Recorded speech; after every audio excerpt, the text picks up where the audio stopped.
I've been standing in the rain for 20 minutes before I finally let myself cry.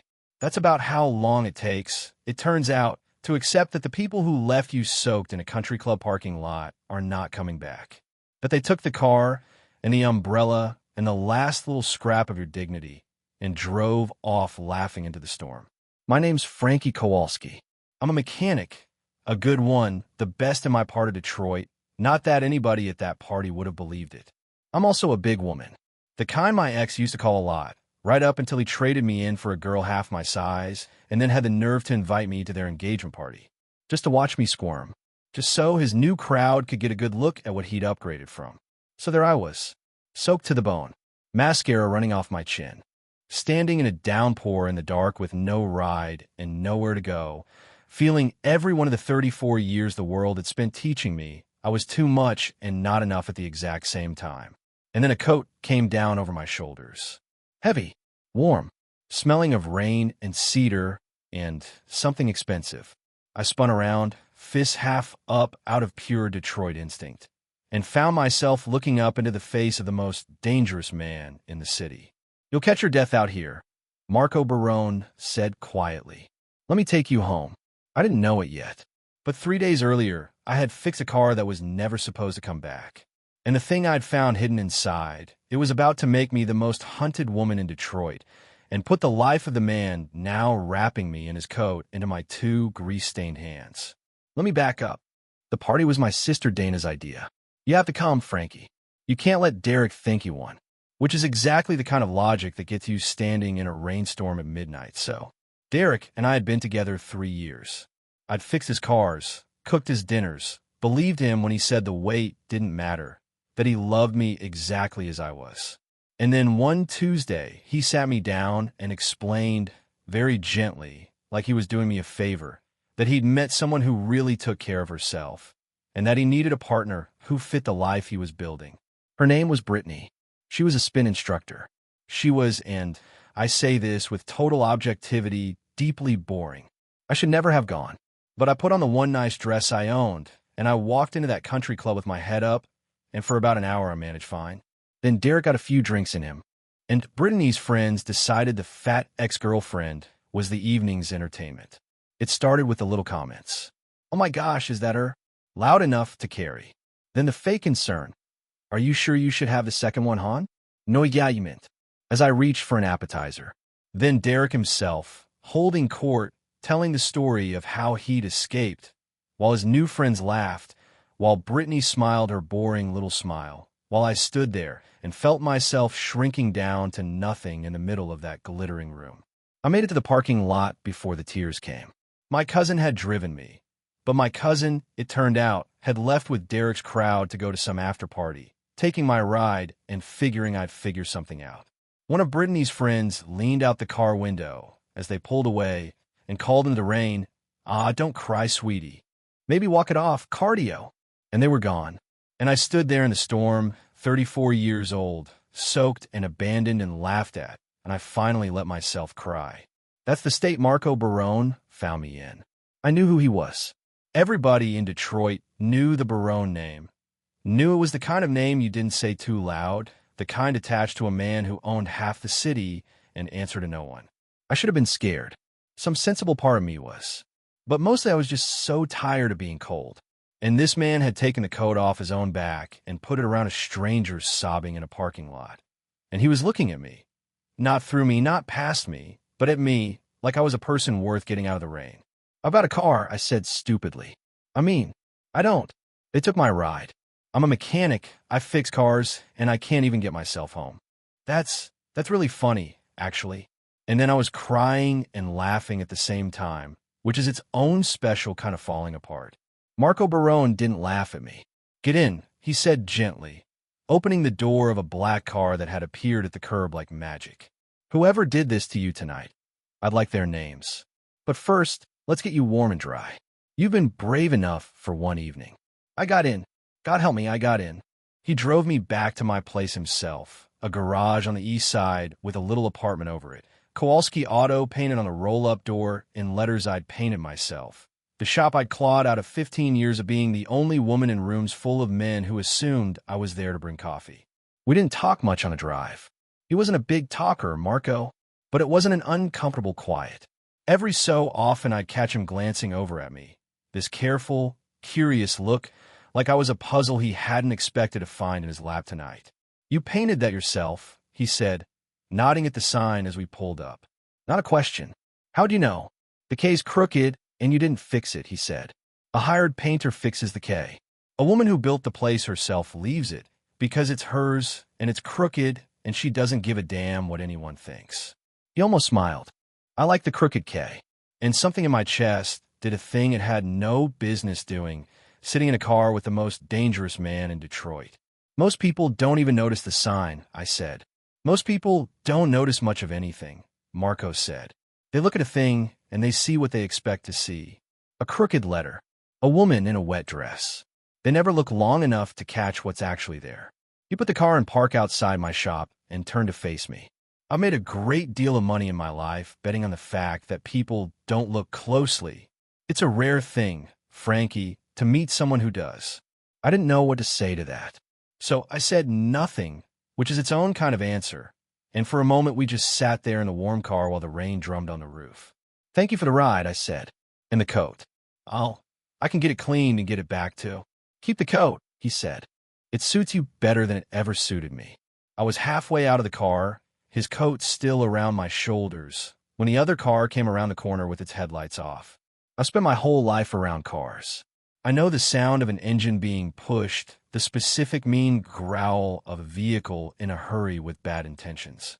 My body knew something was wrong before my brain did. Marco knew too. He was out of the car and had me behind him before the other car's doors even opened, before the two men with guns stepped out into the rain, looking not at Marco, looking at me. It was over fast. I want to be honest, I didn't see most of it because Marco had pushed me down behind the engine block of a dead Buick I had up on jacks, and I stayed there like he told me, my heart slamming, while things happened in the dark and the rain that I've never asked him about.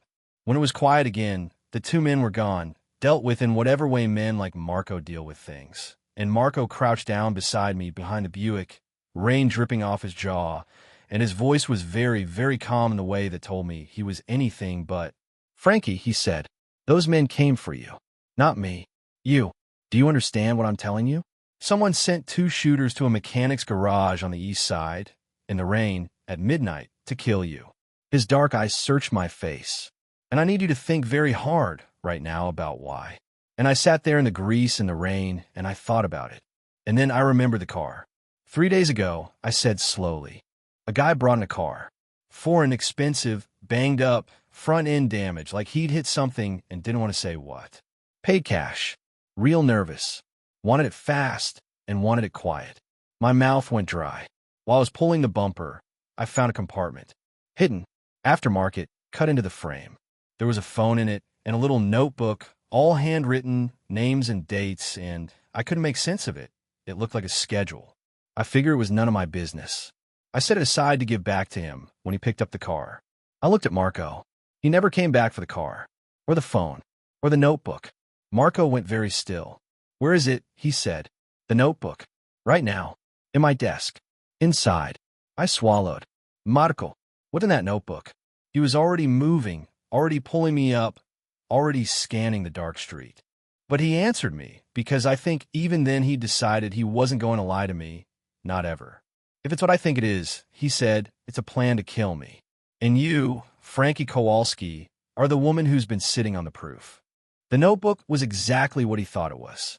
I'm not going to pretend I understood all of it, but Marco did, and his loyal man Dante did, and I watched the two of them go pale, reading a handwritten schedule of Marco's movements.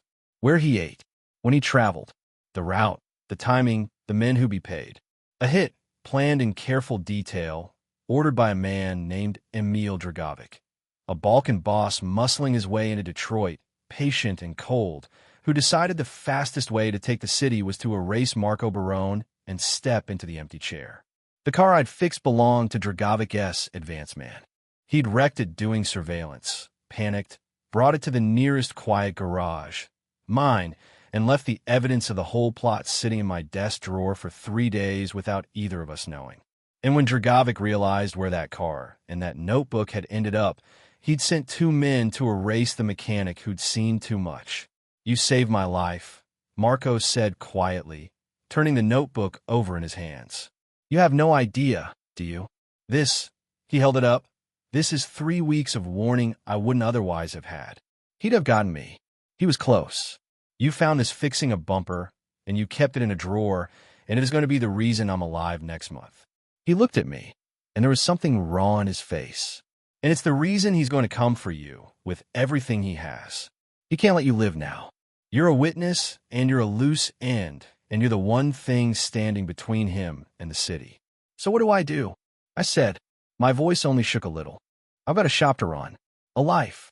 I can't just—" "You can't go back to any of it," Marco said. "Not yet. Not until Dragovic is handled." He set the notebook down. "Frankie, I'm going to ask you to trust a man you have every reason not to trust. Come with me. Let me keep you safe until this is done. I have a place he can't reach. People who'll guard you with their lives." He paused. "I got you in a rain tonight, and it turned into gunfire. Let me be the one who gets you out of it." I looked at this dangerous man in my greasy little office, offering to wrap his whole world around me like a second coat. "Okay," I said, "but my tools come with me, and nobody touches the Buick." For the first time all night, Marco Barone actually laughed. He kept me. That's the only word for it, and I've made my peace with it. He took me to a house outside the city, big, quiet, walls and cameras and men who nodded at me and called me Miss Frankie and meant it. And for 8 days, while Detroit rearranged itself in the shadows and Marco's people hunted for Emil Dragovic, I lived in the strange, suspended world of a woman being kept safe by a man she was falling for and knew she shouldn't. Because I was falling. I want to be honest about that, too. It's a dangerous thing, being seen after a lifetime of being looked past. Marco Barone saw me. Not the version of me the world had decided on, the fat girl, the mechanic, the lot, but the actual me underneath. He confined me in the garage he had on the property, and he'd sit on an overturned crate in his $1,000 shirt and just watch me work, hand me wrenches, ask questions like he actually wanted the answers. He was terrible at it at first. He'd hand me the wrong wrench, or hold the drop light in exactly the wrong place, or ask a question so basic I'd have to stop and stare at him. "You run half of Detroit," I said one evening, "and you don't know what a socket wrench is."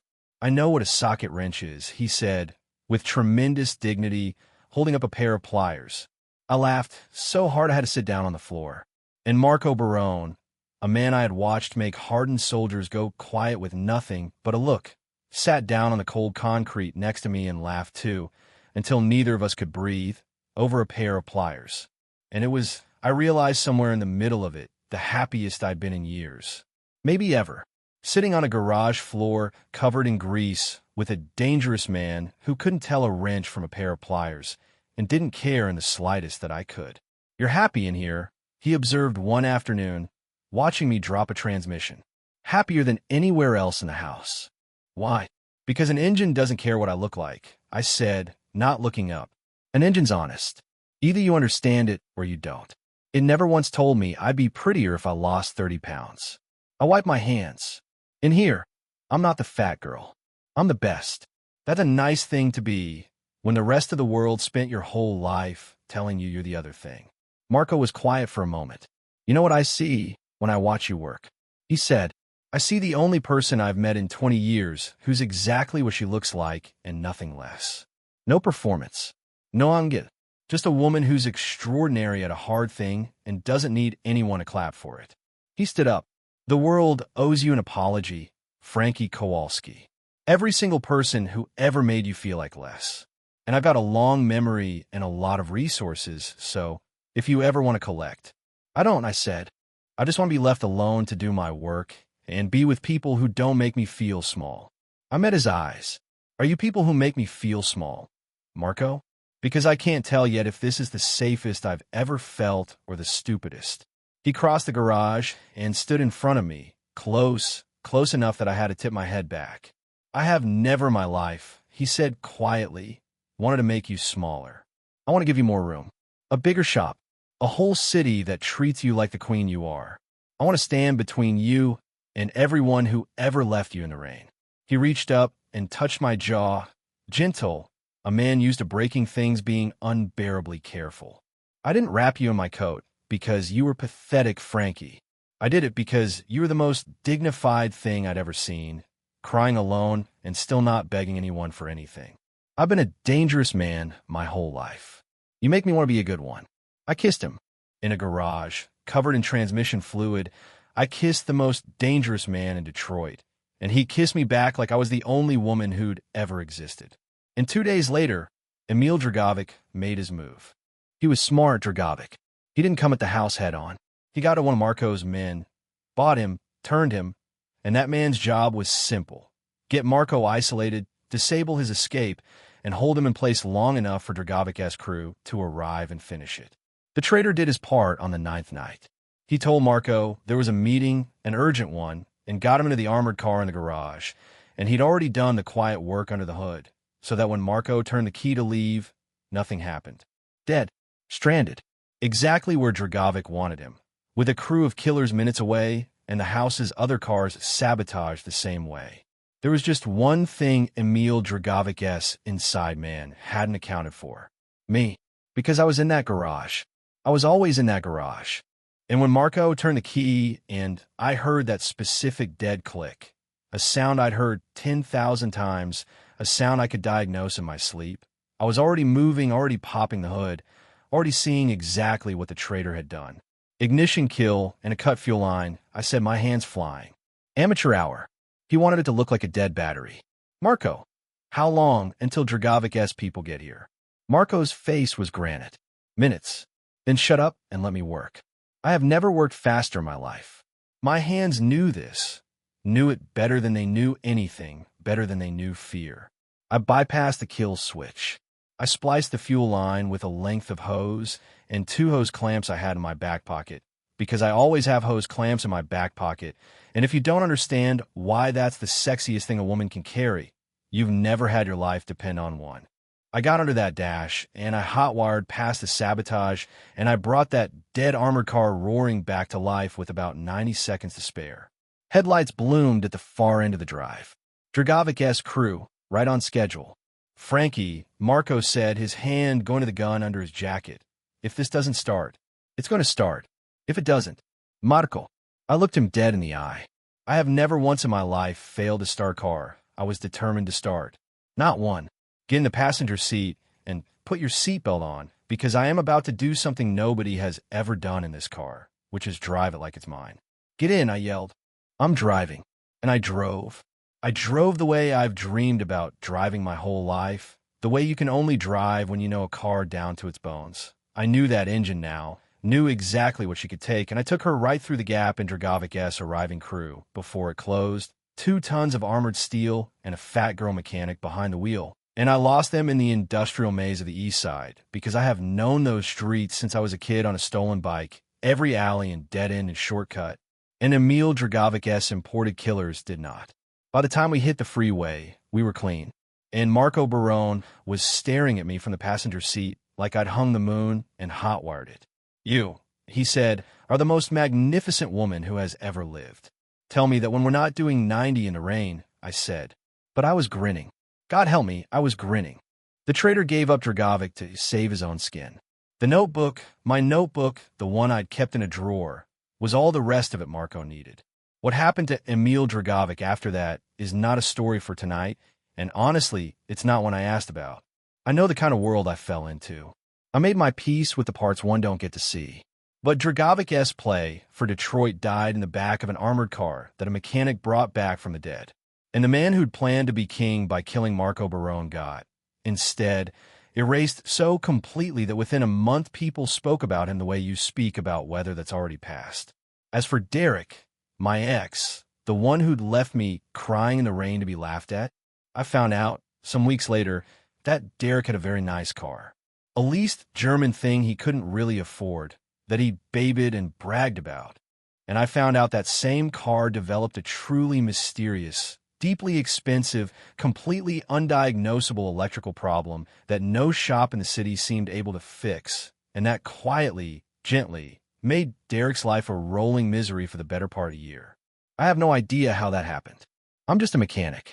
But I will say that Marco Barone has a long memory, and a lot of resources and a very particular sense of humor. And I will say that I never once told him he had to leave it alone. It ends, if you want to know, in a garage. Of course it does. Not the safe house garage. My garage. Kowalski Auto with the crooked K on the east side. Except it's twice the size now because a certain someone bought the empty lot next door and told me to expand and put my name on the deed and never once suggested I run it any way but exactly the way I want. It's a Sunday. The rain's coming down soft on the roll-up door. And the most dangerous man in Detroit is lying on a creeper under a '68 Camaro with his sleeves rolled up and greased to his elbows because I have decided that my husband is going to learn to change his own oil if it kills us both, and it very well might. You've stripped the plug, I tell him, standing over him with my arms crossed. Try not to laugh. I have not stripped the plug. Marco, you've stripped the plug. I can hear it in your voice.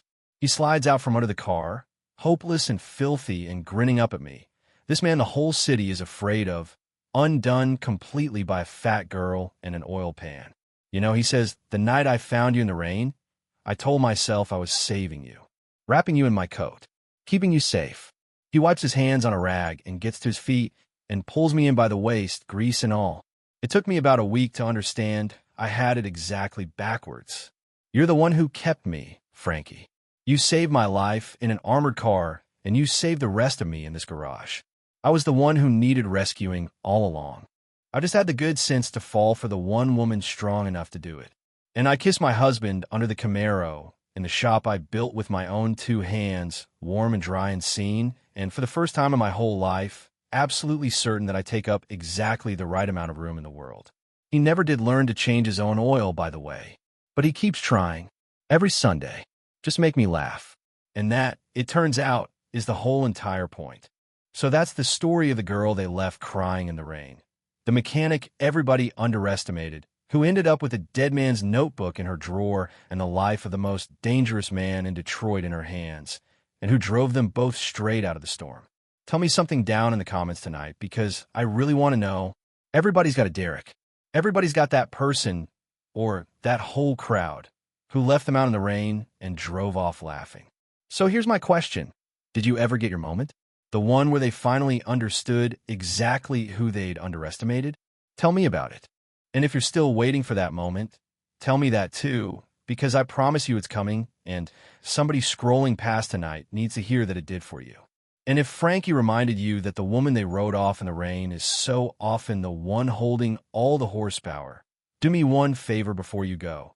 Tap that like button, share this with someone who needs to be reminded they were never too much. They were always exactly enough. And subscribe, because the next story might be the best one yet, and you will not believe who walks through that door. I'll see you there.